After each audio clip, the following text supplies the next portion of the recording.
And welcome back to the Cover 3 podcast here on CBS Sports. That's Tom Fornelli. That's Bud Elliott. That's Danny Cannell. I'm Chip Patterson. Awesome show that we've got in store for you today. There are some win totals that are starting to trickle out. And so while we will be delivering the fan favorite, over, under, count them up win totals, we will be dropping that a little bit later in the offseason.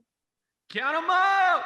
Yeah, that's right. Just go ahead and get that tingly feeling. What we're looking at now are some of the takeaways that might happen. Like if Vegas is right, if all of these numbers hit, which we know they will not, and we will be giving you angles to get the overs and the unders once we get closer to the season. But if these numbers are perfect, what does that mean for coaches? What does that mean for programs? Now we're going to start to follow some of those trails here in just a little bit. But first, a little bit of SEC transfer news. It's so interesting that, we talked about, Darian Kendrick could end up potentially playing for Georgia.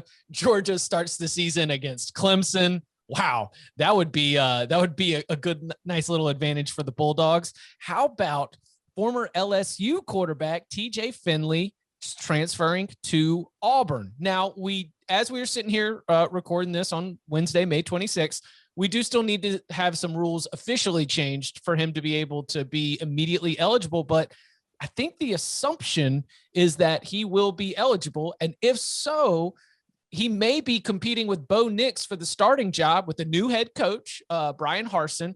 And so as we remember, TJ Finley had the starting job, ended up losing it to Max Johnson, Big Ponchatoula. The way that his skill set sets up, I think that we discussed when he left a couple of potential landing spots. Now that we know the landing spot, I guess my question is, number one, is Bo Nix now feeling more pressure in terms of that job that he's had starting quarterback at Auburn since he was a freshman?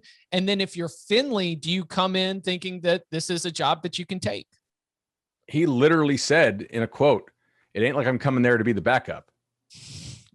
So he certainly has the attitude. I don't think Bo Nix is a great quarterback. I don't know that he's absolutely terrible. I have a little bit of a tough time parsing what was him and what was the Auburn offense around him. Gus Malzahn's track record of developing drop back passers at the QB position is pretty horrendous, to be frank. Like the second best quarterback he had was Nick Marshall, who was a safety for Georgia and then transferred over, right? And then obviously Cam when he was an OC. And I'm not gonna say we could have done what Gus did with Cam, but I feel like we would have scored at least a couple points with Cam because he was Cam. Like, is Bo Nix guaranteed to start? I think he's got the leg up. Obviously, he knows the teammates. He has a lot more experience than Finley, but I don't think he's done enough to say that Finley has no chance to come in there and start. I mean, I think it says a lot because Bo Nix was obviously, he's like a Auburn legacy. He was Gus's guy, but Gus is gone. And there's a new coaching staff in, and I don't think this coaching staff is coming in saying, well, Bo Nix is clearly the guy, or else I don't think they're really out there in the market for somebody like TJ Finley. So we've talked about on this show before. I'm not a big Bo Nix fan either. I do wonder if Brian Harsin and the new staff coming in is better for Bo Nix in the long run as far as his, NFL possibilities. But if you just look at last year, like the numbers between Nix and Finley, and, Finley obviously only played 5 games. Nix was Auburn starter all year, played, much larger sample size. But overall, the numbers really aren't that different. Like as far as like completion percentages are all within a couple points of each other. Nobody really pulls away from the other one in any of these stats. So it's like, I don't know. I don't think it's out of line at all. And I think Finley probably has the stronger overall arm. I just wonder, Nix might be more obvious, more dual thready. So it's really going to depend, I think, on what kind of offense Brian Harsin and that staff is looking to run in year one. Because I think Nix is the starter, but I don't think he's guaranteed the starting spot. And if Finley's starting at the beginning of the year or some point early in the year, I won't be shocked. We see coaches on the hot seat all the time. I mean, Bo Nix is on the hot seat as far as if you compared the two and had a relative term. I think he'll start the season because Finley already missed the spring. That's a huge advantage for Bo Nix to get a system, to have those reps. He's already started 2 years. And I do think that leadership, the intangibles, I think that matters. But would it shock you if when they go on the road to Penn State, if he struggles and they lose, that they possibly make a switch in that game? And then by October 2nd, going to Baton Rouge, if Finley was the starter, could you imagine if this unfolded? I don't know. I don't think it's crazy to think that. I mean, Bo Nix has been incredibly up and down, but I think if you're an Auburn fan, or if you're the Auburn coaching staff, like, you're thrilled that there is what appears to be a very viable option in case Bo Nix struggles. Because I remember when we talked about Auburn after the spring game, it was like, well, who is going to unseat Bo Nix if he does struggle? And now you've got a pretty good answer to that question. And if you're a believer in competition, which you should be, that Bo Nix either will improve his play because he doesn't want to get benched and he has to, or if he doesn't, they'll have another option to try out in that circumstance. So I think this is a great situation for everybody. And I think Finley goes there, and I think his mindset should be, hey, there's a quarterback who, yeah, he's been the starter, but he doesn't have a lock on that job. And so I think it's attractive to everybody involved. I think it is likely that whoever is the starting quarterback for Auburn will struggle during the first half of the season. You know, like, because you mentioned the roadie at Penn State. You mentioned going to Baton Rouge to play LSU. You've got Georgia the very next week after that.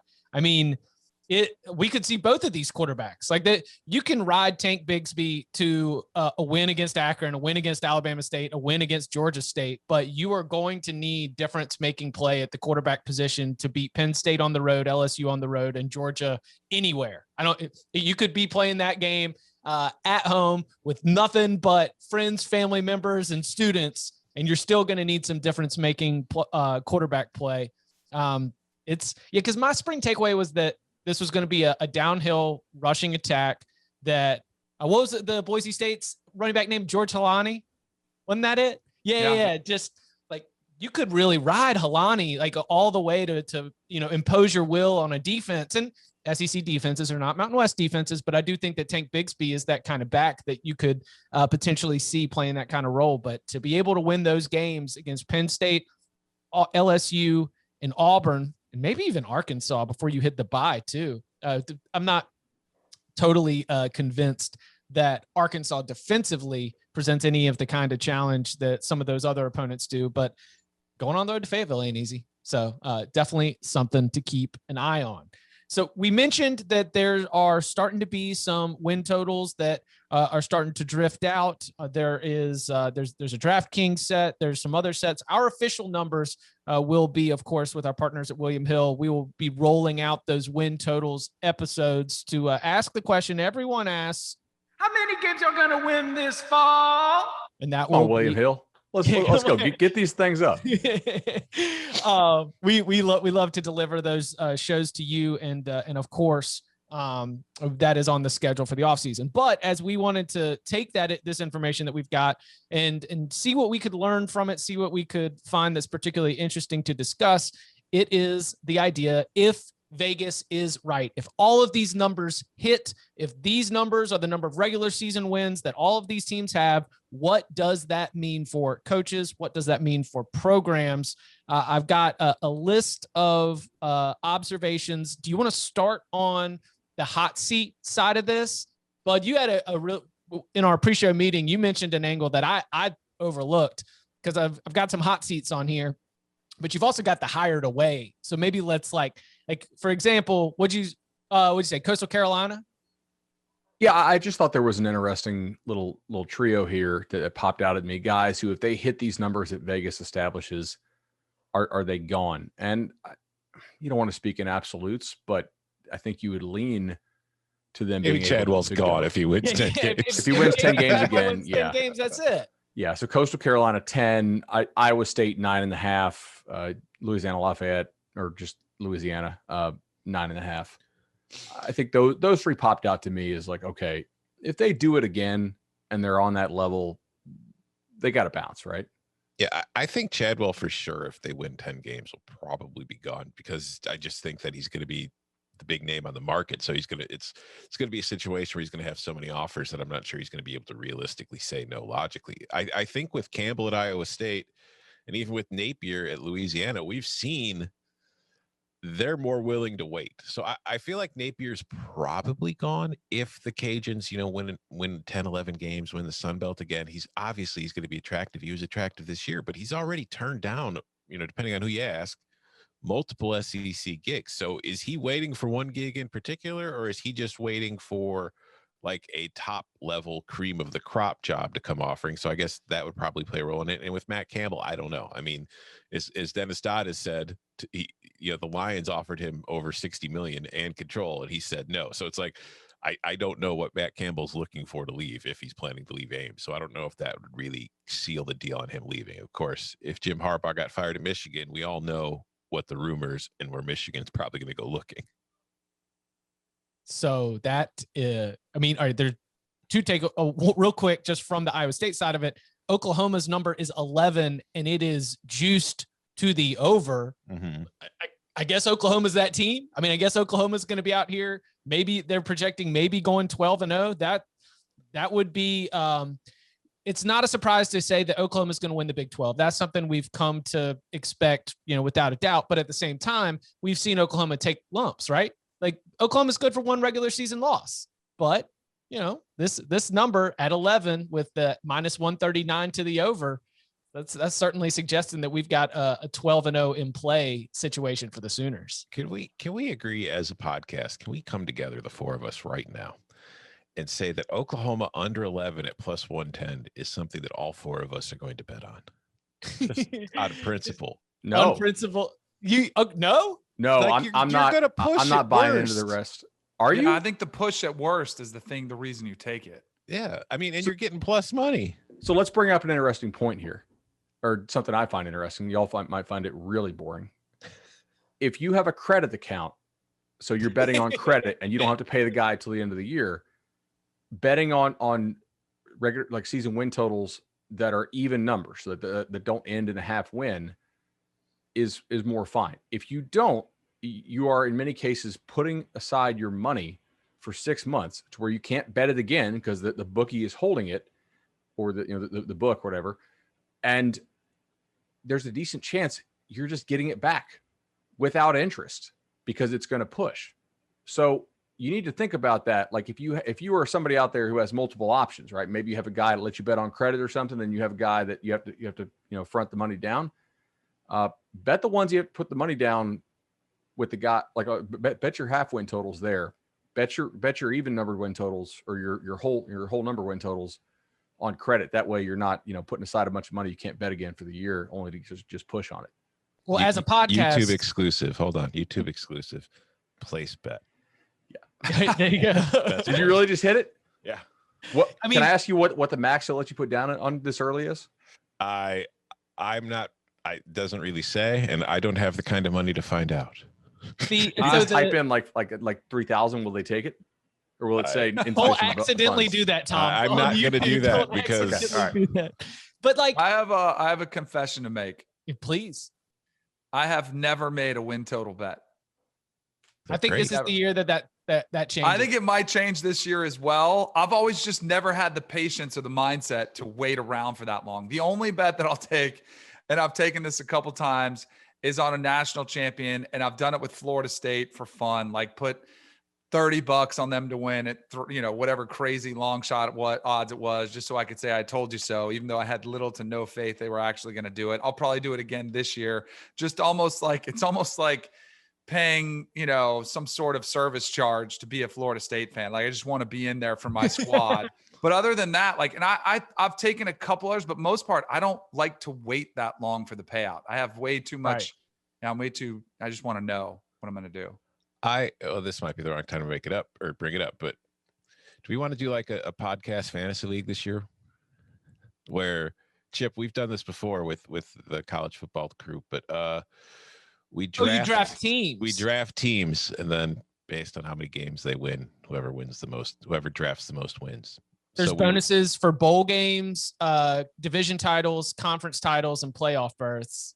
Sounds like a great summer pod. I love it. Yeah. So And then like there's rules for you have to draft a certain amount of teams from certain conferences. We could, we'll figure it out off the air. Well, the Edgewater Entertainment Emporium and Sportsbook did declare when we were setting our win totals for the 2020 season that any whole number win totals are cowardly. Yeah. And that it is just cowardice to set anything at a whole number. Everything should be at a half so that you have to make a decision on it one way or the other. Eliminate push from the equation, but I do appreciate, and I am interested in that line of thinking in terms of whole numbers versus half numbers, credit versus debit as it comes to win totals. Now, you mentioned if Michigan were to make a move on Jim Harbaugh, Michigan's number is 8, and it is juiced to the under. I think if Michigan goes 7-5, Jim Harbaugh is in trouble. Yeah, probably. This is, oh man, I might, Jesus, this is going to be like Florida bets the other day. Even at the pay cut, even with him, like, well, he didn't get his bonuses. He didn't get any of that extra money. This, because 7 Does Michigan 5, care about winning? I mean, but the non-con That's your answer, I think. Like, I don't know that they do. Is Washington. Like, if the non-con is Washington and you're 7-5, that means that you have lost to a Pac-12 opponent or multiple division opponents. Well, so did you look at their game? So their games, I looked at their individual games. They're 2.5 point underdog against Washington, 9 point underdog against Wisconsin, 11.5 point underdog against Ohio State, and a 7 point underdog against Penn State. There's your 4 losses right there. Yeah, so that's where they've. Well, but Washington's a coin flip. I mean, at 2.5. I think so too. And some other books have Michigan favored by 2.5. So, like, I think it's fair to really call that. Tom's nodding. I think he already took Michigan as a dog, didn't you? Yes. Yeah, I thought so. I see that smile. I thought about doing the same, to be honest. I mean, okay, so what's the path to 7-5 though? Indiana or Penn State. Like those are the losses that are damning. If you lose to but you can go 9-3 and lose to Ohio State, Penn State, Wisconsin. Mm-hmm. Correct. Even if you lose all 5. They're only a 6 point favorite against Michigan State, which I thought was pretty interesting. Oh, lose Michigan State. Watch that ramp up. Who the losses are against has to matter, and what the offense looks like has to matter. But I think that if you lay it out there and you say, Jim Harbaugh has rebooted his staff, he has taken a pay cut. We had a really disappointing season a year ago. We never got any kind of consistent play out of the quarterback position, but it was a delayed season, COVID season. But this year's going to be a bounce back, and your bounce back is 7-5.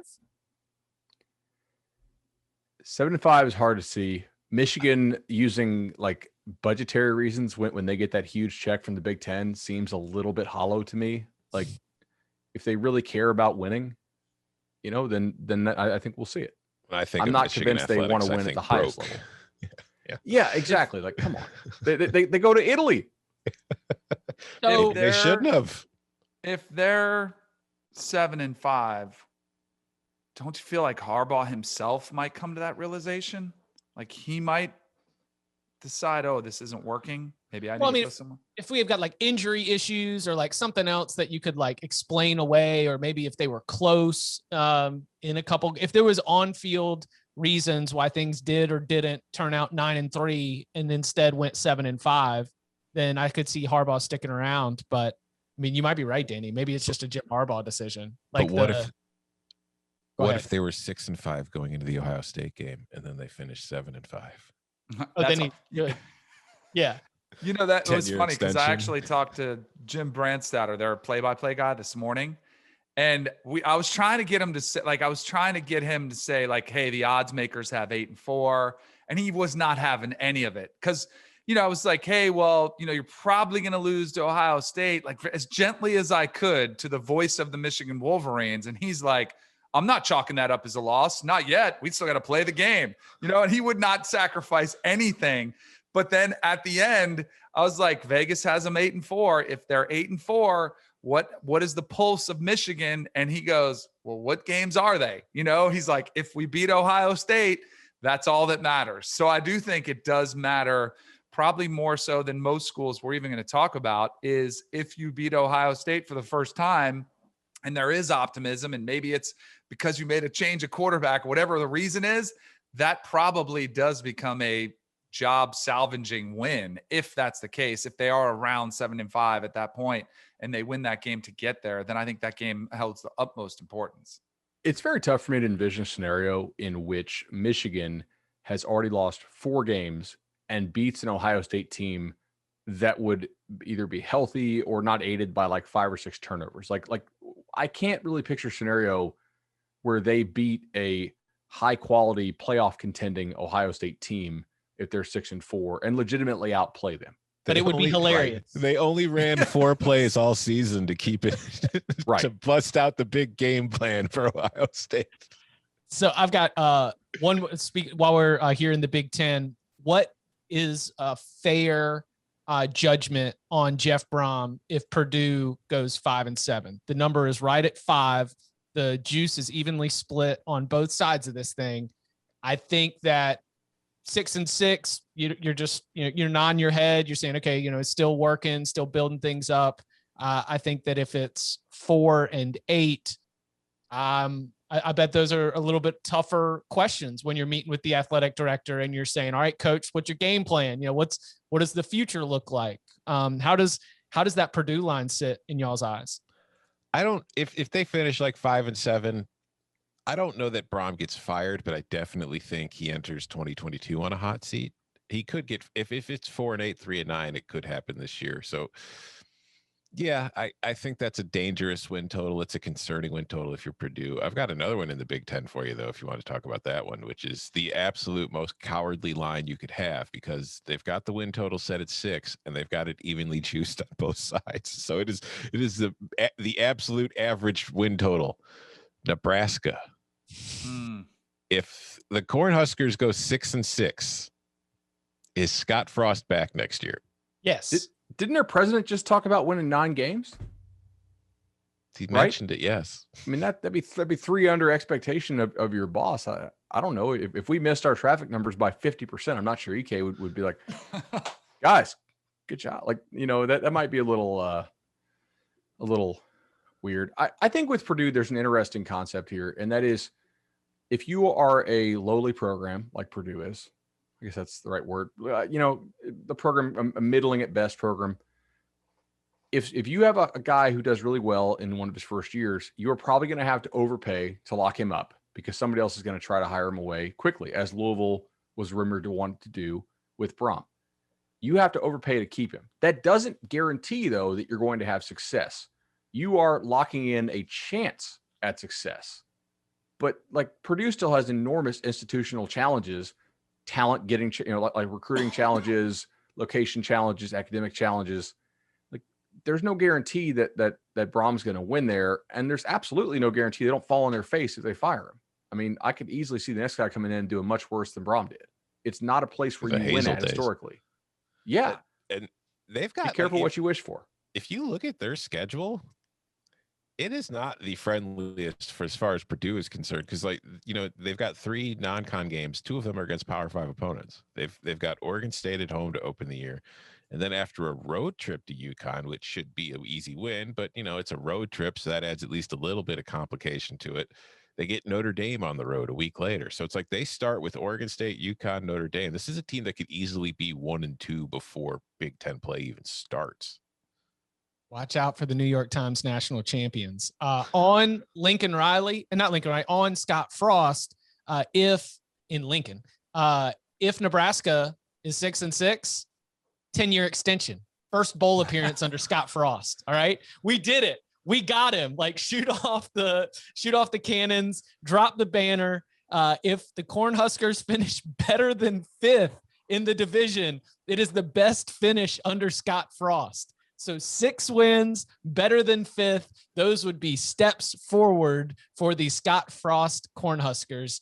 And who would have thunk that when he was hired after going 13-0 with UCF to come take over his alma mater? Well, let's put it this way then. Like, say they get to 7-5 or even 8-4, But the losses are they get their butts kicked by Oklahoma. Like, and I mean, never even in it, just get their butts kicked. They get their butts kicked by Michigan. They get their butts kicked by Ohio State. They get their butts kicked by Wisconsin. So they're 8-4, but they were absolutely demolished in all 4 of their losses to the top of the Big Ten.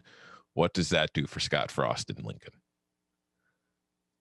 I think he's still fine. 8-4, highest win total under Scott. Yeah, 8-4. They are giving him an extension if they go 8-4. I don't think they care about it. But if they're losing by like 30 points to every good team, 8-4, we're on our way. We'll close that gap. Let's go. Yeah. The I think what's interesting though with Scott Frost is 6-6 is probably a reasonable expectation. I think it is with the schedule. Yeah. Yeah. It's just, and I think I do wonder. I do think. Like, and it, again, a lot of this depends on how does it look and are there blowout games, but are they making progress? And I know it's not a big jump that you want to see if you're a Nebraska fan, but I think getting to 6 wins would be seen as progress. Like, I think you can breathe. People aren't mocking you anymore. I know not a lot of people are mocking them, but I do think like a lot of people are wondering, like, why did he get the extension? And at least you could point to, okay, we're headed in the right direction. And you could lay a foundation and say, we're at least stepping this way. And then the following year, I do think he enters the season on a much warmer seat, even if it is 6-6. But can we, I haven't followed I don't have the chart for like the percentage performance, but just like off the top of my head, doesn't it feel like every Nebraska season under Scott Frost has not been anything linear? Like it's just been all over the place. Like to say a step forward, Nebraska football under Scott Frost has felt disjointed to me, where you'll see a quarter, a game, like stretches where you're like, what? That's it. There you go. You've got it. And then it just totally disappears. Like, Tom, would you say that that's a fair, broad stroke on Nebraska football and living up to like expectations of consistency and winning football? It just feels like it's been really, really hard for them to ever have like a complete game. Like even in games that they win, there's always like a glaring deficiency within the game with the team. And I feel like they just haven't had that moment. But can we just talk about the fact that Scott Frost is entering his 4th year at Nebraska, and we're talking about going 6-6 as a step forward? They've just had a ton of recruiting challenges, to be honest. Like we could probably deep dive this on another episode, but he was in that first class of coaches that were hired during the early signing period. And I guarantee you, if you look at the first class he signed, it's an absolute disaster. Just like, Mullins and Pruitt's and Willie's and basically every coach who tried to scramble to get a new class there that was when they were just hired, it absolutely tanks you. The next year they signed a couple kids who were pretty questionable, either academically or character wise, and almost all of them flunked out or bailed like immediately. So the talent on the roster does not match up to what their star ratings were because those kids just aren't on the roster anymore. I do think for that reason, 6-6 would be good. I don't think they have good players. Now, part of that's on Scott Frost for not doing a better job, but there's also some big time challenges there. There were a program, I think, that was absolutely hurt by the pandemic because like everybody's like, where's Nebraska? I've never been to Nebraska. Like there's zero chance that a lot of these kids have ever just passed through Nebraska. Whereas, if you're Florida or, Georgia Tech, at least you could go over to their campus. You couldn't meet with the coaches, but you could check it out. I think he's had some really difficult circumstances there, but also, they made some mistakes in recruiting. After a 7-month war of attrition, it is the match the world has been waiting for. Manchester City, Chelsea, an all-English UEFA Champions League final. It's this Saturday, May 29th, 3 p.m. Eastern, streaming live on Paramount+. It has been a fantastic run for both of these clubs, and they are going to just be meeting with all of the highest stakes for everyone involved on both sides, both managers, both squads, all the fans. Everyone will be tuning in to the Champions League final. Manchester City and Chelsea, Saturday, May 29th at 3 p.m. Eastern time, streaming live on Paramount+. Visit ParamountPlus.com/UCL to start your free trial today. I know that you probably already got your Paramount Plus subscription because we've been telling you about the mountain of entertainment for so long. But if you are one of the few who does not have Paramount Plus yet, The Champions League final, that is when you want to jump in. Visit ParamountPlus.com/UCL to start your free trial today. And if you're listening to this, go ahead. Before it starts, take the red card prop on today's Europa League final. It should be about plus 300. Red card yes or red card no? Red card yes. Yes. All right. Any club. It's kidding. Coming up on the other side, if Vegas is right, what coaches might be having some tough conversations at the end of the year, and what is going on in the Pac-12? Will anyone win 10 games? Next. So I did notice that in the Pac-12, here's the top of the odds boards. Oregon, 9, even split. Arizona State, 9, even split. USC, 9, juiced to the under. Washington, 9, juiced to the under. Utah, 8.5, juiced to the under. So will anybody win 10 games? According to the juice, Oregon and Arizona State might actually be the teams that finish with the higher win totals. Now, again, because this is the Pac-12, you play 9 conference games. Your division winners are settled by those conference records. Washington plays Michigan. Like there's some pieces in that I could see a team finishing with a higher or equal win total, but not necessarily winning the division. But are Oregon and Arizona State, are we assuming that they are the favorites in their respective divisions? And what do we make of this Pac-12, which, much like Danny, your assertion the other day, I think it's going to be a conference with a lot of like good teams that you think are pretty good, but just no one jumping out ahead of everybody else. It looks like the odds makers are kind of right there with you. That was the first thing that I saw that jumped out to me. I'm like, uh-oh, it's bad news for the Pac-12, because you mentioned the 9-game conference schedule, and I know we want to kind of look at the Pac-12, how you would fix it. I almost feel like one of the things I would do if I was the commissioner is look at scheduling and go to an 8-game conference schedule, like go the opposite direction, like get a couple easy wins, give your team a chance to just get to that double-digit win total so you're more in the conversation. I thought the surprising one was Arizona State, like that they're the same as USC, and yet like when you look at it, they're heading the right direction. There's a lot of optimism. And then my other thought was, what happens to Clay Helton if they hit the number exactly? Like that's almost your worst case. If you're a USC fan or any one of you guys who want Clay Helton out of there, like what if it's good, but it's not great, but it's not awful? Like, do you go one more year? And that's like the tweener zone that you don't want to be in. I mean, shout out to the Peristyle podcast. Ryan Abraham at USC Football does an awesome job. Their fans would go nuts if they go 9-3, I think, because that is like the worst possible outcome. Yes. Like, give them 11-1, give them 5-7, give them something where there's no doubt in either direction. 9-3 purgatory. Is just, yeah, it's awful. Exactly. Although I mean 8-4. Mike, they're AD now. Mike, the guy that got from Cincinnati, Mike Bone. At some point, you want to put your own stamp on the program, right? As the AD, because you don't get an unlimited number of years as an AD either. And I understand why they kept Clay Helton, because apparently they owe him a lot more money than a lot of us in the media realized, certainly more than I realized. And I don't know they had as much money to spend as maybe we thought. Otherwise, maybe James Franklin is the coach there right now. But at some point, you got to decide, like, you want to get your own guy in there, or you're endorsing the guy who's in there. And 9-3 would be a really difficult call. On Arizona State, what games are they underdogs in? At Utah? Probably at Washington. Are they dogs at home to USC?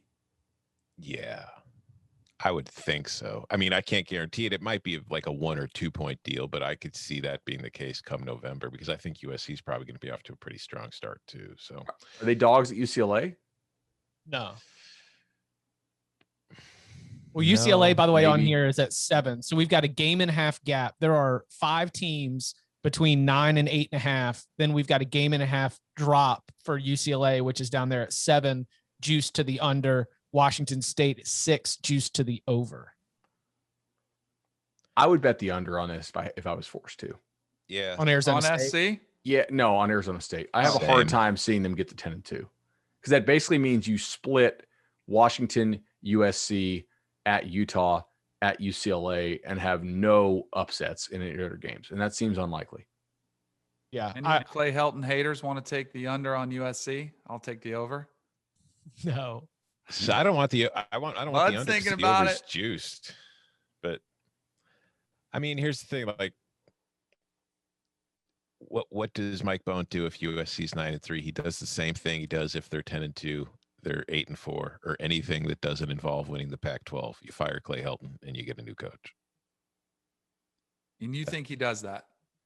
I don't know if he does. I liked the listener. What he should do. I like the listener mailbag. By the way, mailbag episode, if you want to get it in, as always, leave a 5-star review and your question in the mailbag. But last mailbag episode, the listener pointed out, it's like, hey, like that's the Luke Fickell, like 8-4 is probably like a Fickell or bust situation. You pick up the phone, you say, hey, Luke, how's it going? Here's the deal. Here's what it would be. No. Okay. And then you keep Clay Helton. But if it's yes, then you bring in Luke Fickell and you go ahead and make that happen. That's what I think that purgatory is it you don't fire and then start a search. You only fire once you know you've got the replacement lined up. I think you got to make a decision to get out of purgatory. Now, who knows which way you go when you get out of there, but that's how you get out. I've got, is Justin Wilcox in trouble if he goes 5-7? I saw that and it kind of piqued my eyebrow a little bit. I don't think he's in trouble because I don't think that Cal is at a place where it's like, bowl game or, you're gone. I think that obviously it wouldn't be a good season for it. It wouldn't be a good thing for his overall status as the coach there. But I don't think he's in a position where he's going to get fired this year unless like things completely bottom out or a bunch of other stuff goes wrong within the program. So 5-7, I'm not worried about it for Wilcox. That Cal number's 5.5, by the way, and it is juiced to the over. He'd be hired away so quickly. Like Justin Wilcox is really well respected by other coaches. He's a good recruiter. He's in a place where you really can't win at Cal. Like what they have a couple years there in the early 2000s where they had Aaron Rodgers and a couple guys and they did decently, but like they're not going to Rose Bowls, like they're getting close to bowls, making some bowls. That's kind of your ceiling at Cal. I feel like they also have a really tricky non-conference schedule. They have to go to TCU and they open up hosting Nevada, who has Carson Strong, who's a really damn good quarterback. And Nevada, I think, is a program on the rise. That's a tough schedule. And they also have to get, they get USC and Oregon and Washington. Like this is not a good draw for them this year. So you think it could be a quality team that if they go 6-6, that's a really good season. And if they go 5-7, then it was mostly because of the draw. And when you say he would be hired away, is that like if things start to get a little bit tough, he would have options for lateral moves, or he would be like one of those $2 million defensive coordinator types instantly. I think. Bingo. I see what you're saying. A rehab job somewhere. Like let's say Alex Grinch goes and gets a job somewhere. Oklahoma recruits California. Yes, exactly. Not the Dana leave West Virginia to go take Houston, but instead like a little bit more of the go join a successful staff where you can get paid a whole bunch of money to be DC. Yeah, and you look at that schedule. There's like they've got the early bye, and then they finish up with 7 straight games. But more than anything, 3 of their last 4 games are on the road. So that's a team that's probably going to be limping to the finish line. But who else was on your list in terms of the name, the teams that stood out and what it might mean for the coaches? Bowling Green at 1.5 wins. Under. Yeah, and I feel like we could have called this one when they made the hire. This was kind of a weird hire to me. It's sometimes you just know, I think, and sometimes you think and you're wrong. But like Les Miles, Scott Loeffler, 1.5. Here's a couple. I'll just throw these out and you guys just react to them. The Hokies at 7. Georgia Tech at 4.5. Duke at 4. Well, maybe a retirement there. I was thinking LSU 8.5. That feels right. I don't think that's an indicator. Do you think that LSU going 8-4 is like Coach O is in trouble? I do. Yes. Wow. Because I feel like it makes them think that they have Gene Chizik on their hands. Hey man, we had one outlier season. All these other seasons, he loses a bunch of games that based on how we recruit, he shouldn't lose. All this stuff going on behind the scenes. Yeah, I think if I'm they go gonna lose 8-4, my voice pointing to 2018. LSU was a good football team in Joe Burrow's first year as a starter, and like Jamar Chase's freshman year. Clyde Edwards-Helaire is more of a rotation player. Grant Delpit first flashes on the scene. Like the pieces were set in motion the year before. And I kind of think that that's what I hang my hat on when I say that I think that Coach O has some value and he's not a total Chizik. All right, let's do a round of beers when we finally do a cover 3 meetup. If LSU goes 8-4 or worse and they retain Coach O, I'll buy. Okay. If they fire him, you buy. If they go 8-4 or worse, I will drink. Yeah. Yes. There we go. I think it's interesting, though, because it kind of goes back to the Harbaugh conversation. What are the 4 losses? What are the 8 wins? What does it look like? Like if they're getting, and they're probably going, what's their line against Alabama? Isn't it something crazy like 23? Like 23.5 or so. Yeah. I mean, I got bet down. It's like 19 now. Yeah. But if they get trounced by Florida, like, then that could be a rough look for them. I think it depends on how it unfolds. And like, you could easily see a situation like it started to implode on them last year. It looked like they were going to throw in the towel. It looked like it was going off the rails. And then they win their last 2 games to salvage everything. Like, I think it'll be similar. I think it's going to be a roller coaster for LSU. See, I think another reason why like an 8-4 is the end of Orgeron is because if you look at their schedule and the way it breaks down, like the early part of their schedule should be wins. Like this is a team that could easily be 6-0 to start the year. So if they're 6-0 before that Florida game, and then they finish 8-4, because they've got Florida, they've got Ole Miss on the road, they've got Alabama on the road, then they've got a tough game at Arkansas. They're going to have a tough game with Texas A&M. If they lose 4 of those games after starting 6-0 to finish 8-4, I think he's gone. The other thing, Danny, to flip it, like who are the 4 losses? Who are the 8 wins? Yeah. Like try to sell these 8 wins to I'm going to give them like the 8 most likely wins. Okay. UCLA, McNeese State, Central Michigan, Mississippi State, Auburn, Kentucky, Arkansas, Louisiana, Monroe. Those are the teams you're able to beat. So you're losing A&M, Bama, Ole Miss, Florida. LSU fans are going to go for that. Florida at home too. That'll sting it. And it's been like, depends on how that game looks too. You rolled out a couple ACC teams there, Bud. It looks like a 3-team league if Vegas is right, because Clemson at 11.5, North Carolina at 10, Miami at 9.5, a 2.5 game drop before you just get to like just the old school ACC coastal chaos, just jumble here. Boston College at 7, Pitt at 7, Virginia Tech at 7, Wake Forest at 6.5, Louisville at 6.5, NC State at 6 would feel, and it's juiced to the over, but 6-6 or 7-5, I think NC State fans are disappointed with at the end of the year, even though you're drawing the 3 teams at the top. When I mentioned it's a 3-team league, all of them are on NC State's schedule, as they always have North Carolina and Clemson, and they draw Miami this year. Down at the bottom, if Duke does go 3-9, those are some tough discussions. New athletic director just introduced at Duke University too, Nina King. That will be the first of a couple of big decisions that she's going to have to make in terms of that Duke athletic department. So I think that when she was introduced, it was already like part of the narrative. This is going to be the athletic director who hires David Cutcliffe's replacement and Mike Krzyzewski's replacement.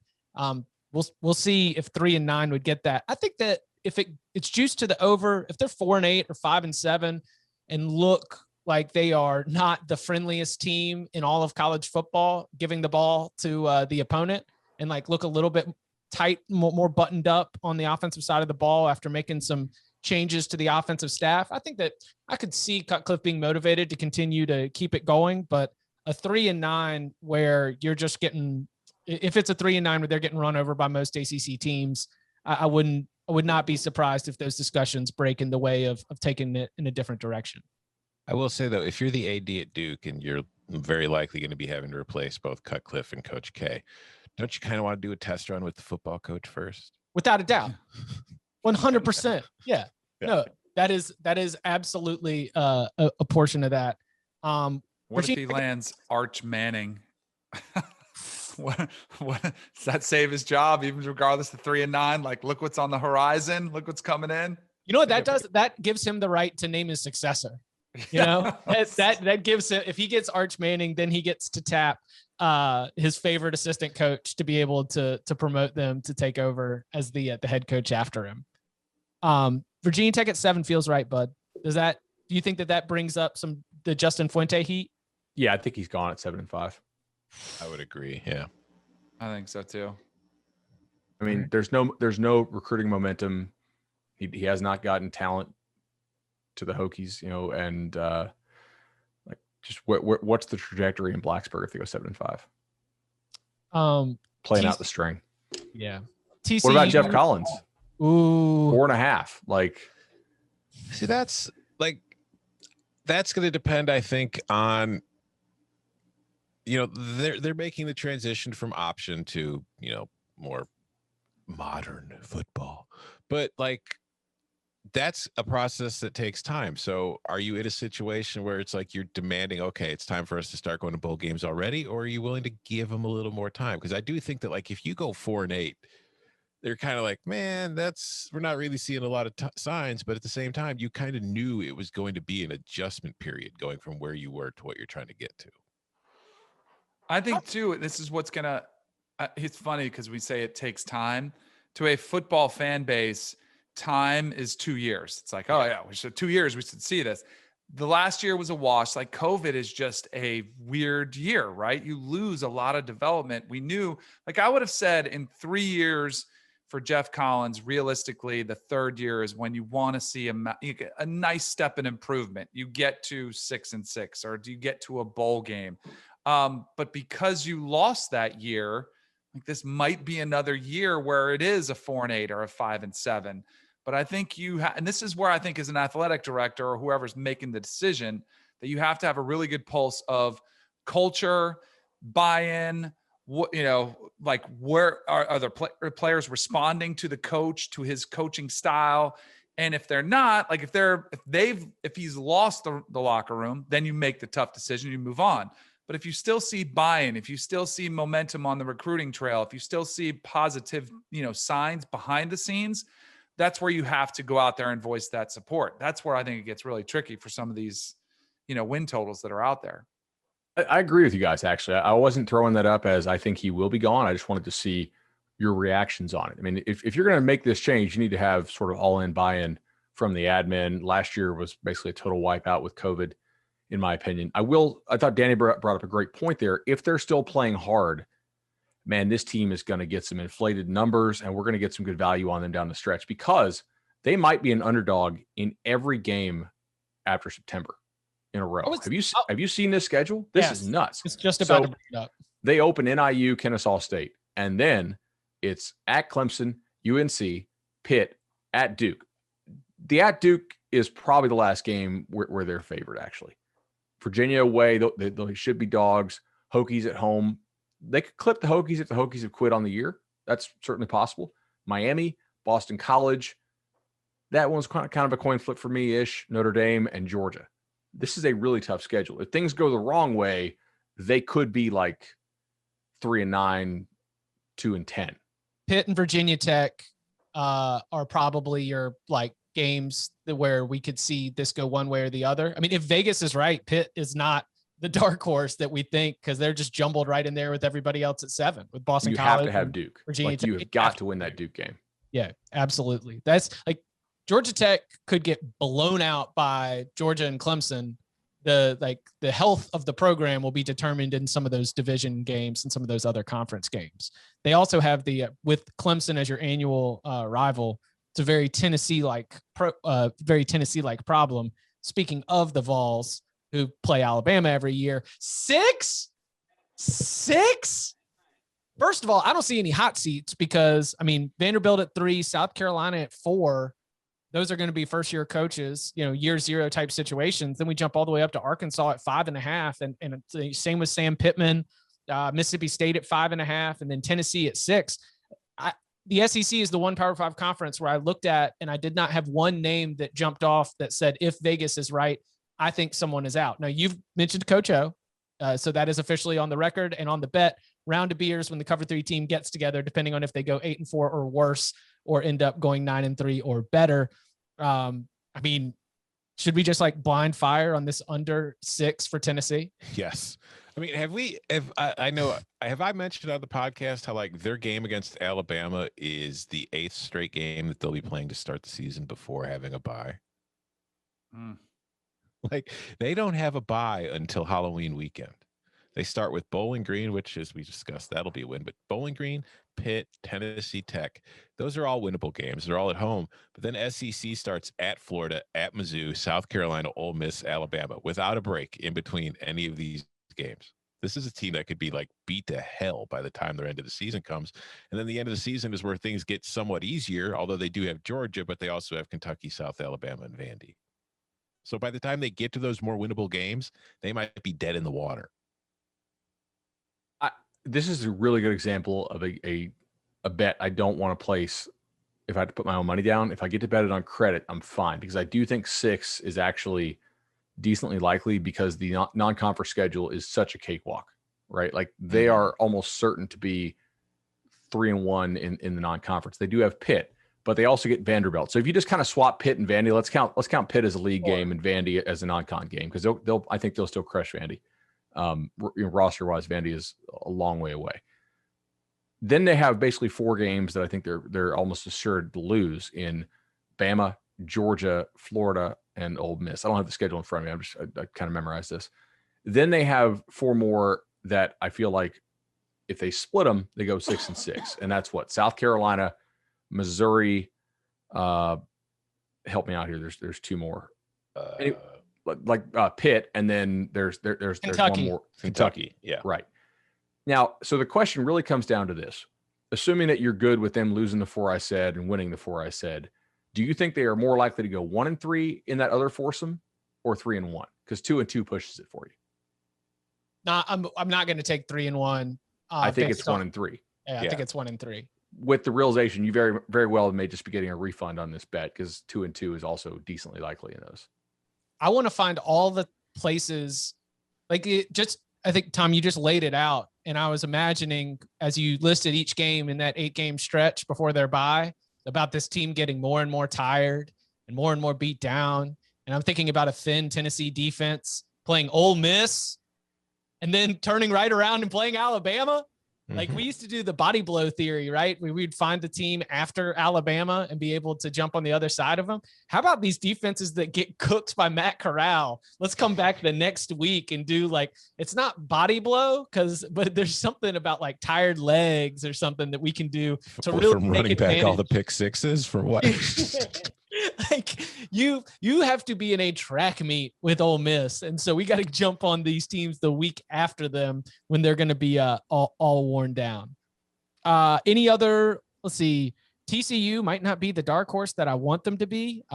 This number for TCU is down at 7, juiced to the over, but they are listed behind Oklahoma State at 7.5. We'll see. Maybe that's an opportunity.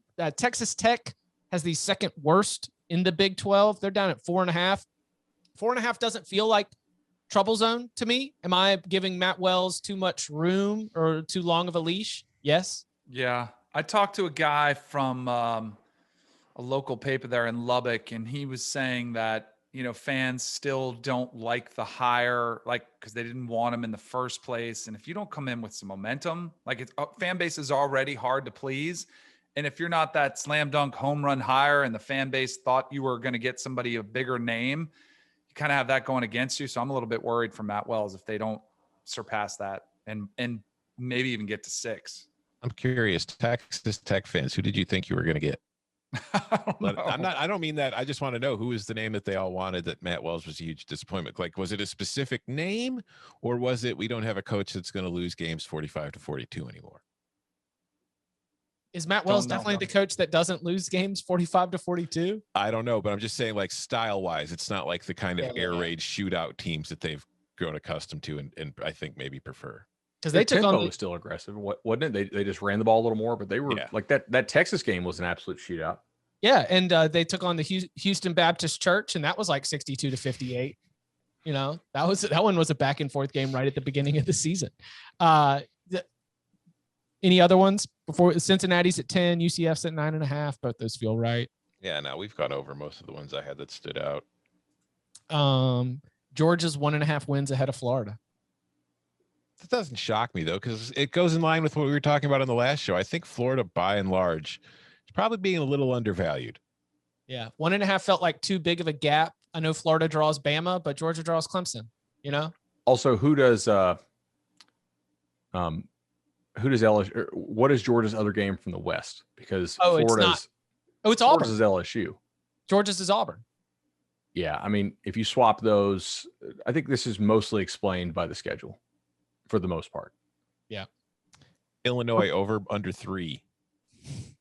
You tell us. I mean, this is the time to get some value. I'm going over. I mean, they could beat UTSA. They could beat Purdue. They should beat Charlotte. So there's 3 right there. So then you're just hoping to pick up a win against either like a Virginia, Maryland, Rutgers, Minnesota, Iowa, Northwestern. Oh yeah, go over. So do you break this down as like a 20% under, 45% push, 35% over type situation where you feel like you have push protection to the under? 100% over. Okay. 100%. Okay. That's what I want to hear. So much orange and blue in that Illinois-Virginia game. Yeah. I hope they both wear alternate uniforms and it looks amazing. Well, I'm just going to be mad because I'll be looking at Virginia's uniforms compared to Illinois uniforms. I'll be like, see, this is what we could have right here, but this is what we have. Yeah. More of the doesn't Illinois kind of have like the Power Ranger almost looking like it's very strong colors? Yes. Yeah, very strong colors and the way it's pieced together in blocks. A reminder, we still have the mailbag coming up here at the end of the week. If you want to jump in, you can leave us a 5-star review. In that review, put your question. We will add it to the big old bag of mail. You can follow him on Twitter at Tom Fernelli. You can follow him at Bud Elliott 3. You can follow him at Danny Cannell. You can follow me at Chip_Patterson. Gentlemen, thank you very much. Thank you. Together.